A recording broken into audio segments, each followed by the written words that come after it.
Ashley Erickson, reporter for My Burbank News here. We're about to hear from PIO Sergeant Brent Feckety, who is going to tell us about what happened here today.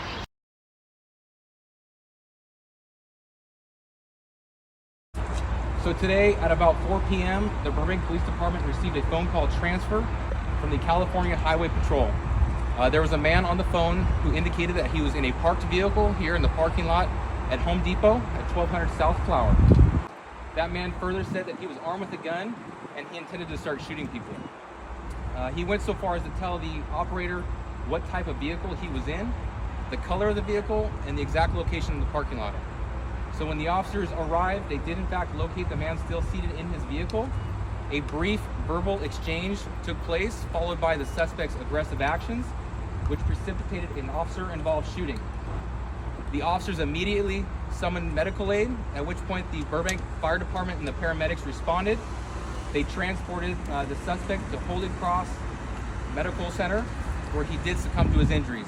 The officers were not injured in this officer-involved shooting. The detectives, the Los Angeles County District Attorney's Office, the DOJ are all been notified and will be responding. In the initial contact with the suspect, he was seated in the vehicle.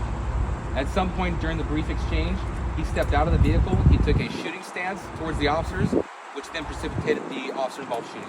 It's my understanding that as the investigation was very early on, the watch commander called the Home Depot, asked them to do a lockdown on the store so that nobody would be harmed. Unknown what was going to take place. And so as far as the customers that are still in there, I'm sure that we're going to interview them and then they will be released. Their cars are going to have to stay here for the time being until the investigators determine that the vehicles are no longer needed, and they will be able to come back and pick up those vehicles at a later time. And they're going to be working with the Los Angeles County Medical Coroner's Office to positively identify him, notify the next of kin, and then we can release his identity. But as of right now, we don't know definitively who he is.